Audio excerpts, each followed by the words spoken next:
Super star Rajinikanth நடிப்புல Jailer 2 திரைப்படம் கிட்டத்தட்ட முடியும் தருவாயில இருக்கு. 85% படப்பிடிப்பை படக்குழு முடிச்சிட்டாங்க. இன்னும் ஓரிரு வாரங்கள்ல மீதமுள்ள படப்பிடிப்பு முடிவடைந்து விடும் அப்படின்னு சொல்லப்படுது. ரஜினி சாருடைய முந்தைய படமான கூலி திரைப்படமே 1000 கோடி வசூல் செய்யும் அப்படின்னு மிகவும் பெரிதும் எதிர்பார்க்கப்பட்டது. ஆனால் அந்த திரைப்படம் 600 கோடி வரை வசூல் செஞ்சது. அதுவுமே ஒரு மிகப்பெரிய வெற்றியாக பார்க்கப்பட்டது. இந்த நிலையில பாத்தீங்கன்னா தமிழ் சினிமாவுடைய முதல் 1000 கோடி படம் கண்டிப்பாக ஜெயிலர் 2 தான் அப்படின்னு பலருமே பேசிட்டு இருக்காங்க.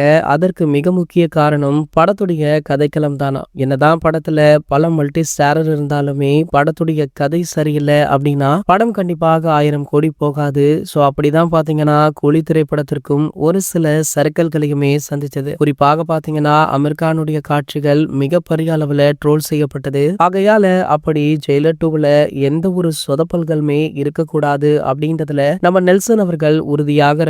அதனால கதையை பார்த்து தயார் பண்ணிட்டு இருக்காரு. படத்துடைய ரிலீஸ் எவ்வளவு தள்ளி போனாலும் பரவாயில்ல, படம் பக்காவாக வர வேண்டும் அப்படின்றதுல படக்குழு ரொம்பவே உன்னிப்பாக இருக்காங்க. சோ அதன்படி பாத்தீங்கன்னா இந்த திரைப்படத்துடைய ப்ரொமோஷன் ஆரம்பிக்க போறாங்களா. படத்துடைய ரிலீஸுக்கான அறிவிப்பு இன்னும் 2-3 வாரங்கள்ல அதிகாரப்பூர்வமாக ட்ரெய்லரின் மூலம் வெளியிட போறாங்க அப்படின்ற செய்தி ஒட்டுமொத்த தலைவர் ரசிகர்களையுமே குஷிப்படுத்திருக்கு. சரி, ஓகே, இந்த படத்துடைய ட்ரெய்லருக்காக உங்கள யாரெல்லாம் ஆவலுடன் காத்துட்டு இருக்கீங்க அப்படின்றத கீழே உள்ள கமெண்ட் செக்ஷன்ல கமெண்ட் பண்ணிட்டு நம்மளுடைய சேனலை மறக்காம சப்ஸ்கிரைப் பண்ணிக்கோங்க.